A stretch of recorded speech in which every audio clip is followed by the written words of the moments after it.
আর আপনাদের মধ্যে যদি কেউ এরকম বাড়ি বানান বা রাজমিস্ত্রির কন্ট্রাক্ট নেন, মানে হচ্ছে পুরো বাড়ি যেরকম আজকাল হয় একদম, মানে তোমরা আমার আগের বাংলোটা দেখেছো, আমি ওই প্যাটার্নেরই করব। তো পুরো বাংলো তৈরি করে দেবে একদম, সমস্ত কিছু হেডেক তোমাদেরই, মানে সিমেন্ট থেকে শুরু করে ইট থেকে একেবারে জ্বালা জিনিস দিয়ে। বাড়িতে জাস্ট ঢুকেছি রোববার দিন। দাদা ভাই কি খাচ্ছ গো? ডাল ভাত, একটু লাউ। ভালো মন্দ রান্না করতে বারণ করেছিস? কে বারণ করে দিয়েছে? তুই। হ্যাঁ, কখন বললাম আমি এরকম? এত ফোঁটা দিস, মা করে না। আমি তোকে একটুখানি বলি যে ভাইয়ের টাকায় খাচ্ছ, এটা খালি বলি, শোনাই। খাও দাদা ভাই, মন দিয়ে খাও খাও। হাতে দেখছি বিপদটাইনি দাগা বেঁধেছ। ফুকু দিয়ে ফুকু দিয়েছে? ফুকু দিয়েছে তো? হ্যাঁ হ্যাঁ, ফুকু সবাইকেই দিয়েছে। এই যে আমার হাতে। কোথায় গেছিলে সারাদিন আজকে হইটট্টি করতে? হ্যাঁ, আমার একটু বন্ধুরা গেলাম, খেলাম দিলাম। কোথায়? এদিক ওদিক ছিল। বাহ বাহ দাদা ভাই, ভাইয়ের দেওয়া প্যান্ট তো বেশ ভালোই চলছে দেখছি গায়ে। বলছি তুমি জানো আমাদের জমিটা কত দূর এগোলো? অনেক দূর এগিয়ে গেছে। খুব শিগগিরই আমাদের কিন্তু বাড়ি হয়ে যাবে দাদা ভাই। তুমি কিন্তু বাড়ি বানানোর লোক খোঁজো। আর আপনাদের মধ্যে যদি কেউ এরকম বাড়ি বানান বা রাজমিস্ত্রির কন্ট্রাক্ট নেন, মানে হচ্ছে পুরো বাড়ি যেরকম আজকাল হয় একদম, মানে তোমরা আমার আগের বাংলোটা দেখেছো, আমি ওই প্যাটার্নেরই করব। তো পুরো বাংলো তৈরি করে দেবে একদম, সমস্ত কিছু হেডেক তোমাদেরই, মানে সিমেন্ট থেকে শুরু করে ইট থেকে একেবারে জ্বালা জিনিস দিয়ে। কিন্তু যদি জালি জিনিস দিয়ে, এটাও তো একটা ভয়ঙ্কর ব্যাপার না দাদা ভাই?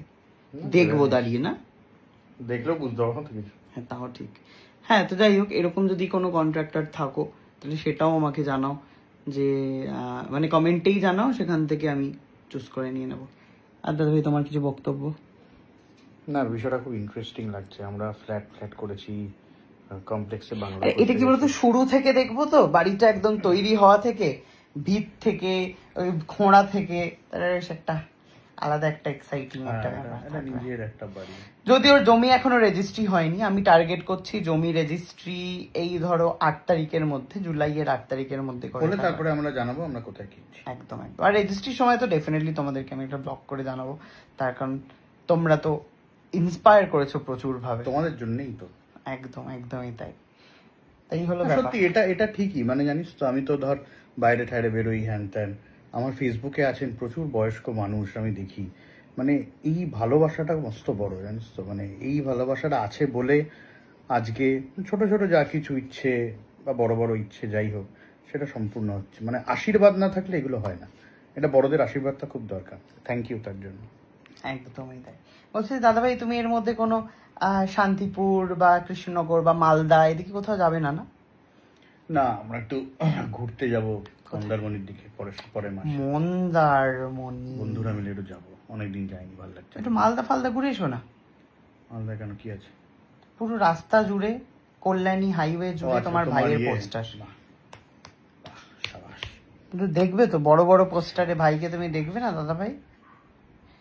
আপনারাও যারা কল্যাণী হাইওয়েতে বা কাঁচরাপাড়া স্টেশনে বা আরো বিভিন্ন বিভিন্ন জায়গা, আমি জায়গাগুলো এক্স্যাক্টলি জানি না, যেখানে যেখানে আমার পোস্টার দেখতে পাবে তোমরা প্লিজ কমেন্ট বক্সে এসে একটা করে ফটো দিয়ে যাও, আমার খুব ভালো লাগবে তাহলে। ওকে, টাটা, থ্যাংক ইউ। তো এখন আমাদের একটু চাপটা আস্তে আস্তে বাড়বে, বাড়ি হ্যান ত্যান অমুক তমুক। নিজের বাড়ির হেডেক প্রচুর বেশি। ফ্ল্যাট যেমন ঠিক আছে, ঢুকছি চলে যাচ্ছি, ঠিক আছে। বাড়ি তারপরে পুরো একদম মানে শুরু থেকে শেষ পর্যন্ত, তারপরে ইন্টেরিয়ার আছে। হ্যাঁ না, জলের লাইন কিভাবে হবে, হাগামোতার পাইপগুলো কোথায় যাবে, ওরা যারা করে তারাই বোনা বিষয়টা থাকে। তোকে শুধু মানে কারেন্টের তারটা কিভাবে আসবে, ওগুলো সব ওরাই করে দেয়। তুই এগুলো বুঝবি না, ছেড়ে দেয়। যেগুলো আমাদের এখতিয়ার নয়, আমরা বলবো আমরা এরকম চাইছি, ওরা যারা করে। এই যে উপরে ছাদটা যে কোনো সময় পড়ে যাবে না, সেটা কিভাবে হবে তো বুঝতেই পারছি না দাদা ভাই। দেখ কি করবি, বড় হয়েছিস। কঠিন ব্যাপার, বুঝলেন।